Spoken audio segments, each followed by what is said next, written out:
Assalamualaikum and hi everyone. I am Azmatun Fakihah binti Muhammad Rozek with metric number BWD21903 and today I will present about the freezing curve of food.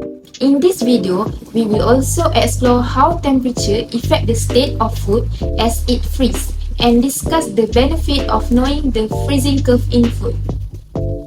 So, what is freezing curve? Freezing curve is a graph that shows how the freezing process works in individual food processing unit operation. It demonstrates the connection between the product temperature and the amount of time needed for it to fully freeze. The food product goes through a series of temperature fluctuations during the freezing process as it moves from its starting temperature to the required frozen state. Typically, freezing curve contains three main phases, which is supercooling, nucleation, and crystallization. During the freezing process, firstly, it undergoes a stage called supercooling, where it cools down below its freezing point without actually freezing. This phenomena is illustrated in the diagram as the segment from point A to point B, where the temperature of the water drops below 0 degrees Celsius, but remain in liquid form. The first critical step in ice crystal formation, known as nucleation, occurs at point B. Here, nuclei start forming in the supercooled liquid, setting the stage for crystallization. Following nucleation, the process enters the crystal growth stage, represented by the segment from point B to point C. During this phase, ice crystals begin to form and the release of heat from crystallization causes a slight increase in temperature, reaching point C.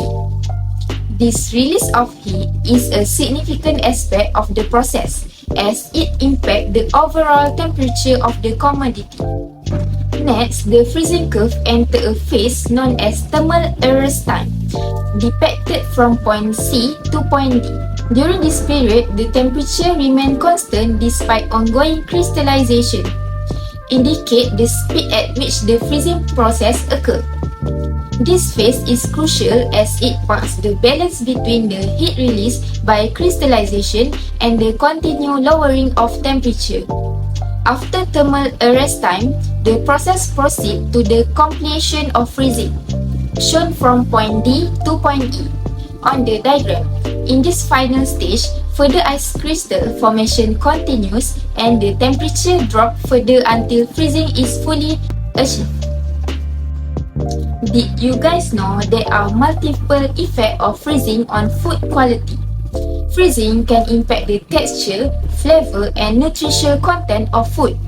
Ice crystals formed during freezing can alter the texture by disrupting cellular structure.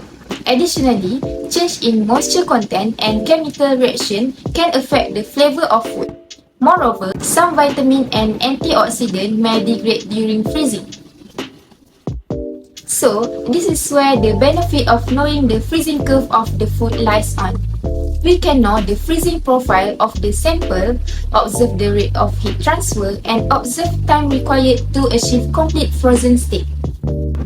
In conclusion, understanding the freezing curve is essential for proper food preservation and quality maintenance. By considering factors such as initial temperature, rate of cooling, and food composition, we can optimize freezing technique and ensure the best possible quality of frozen food. That's all from me. Thank you.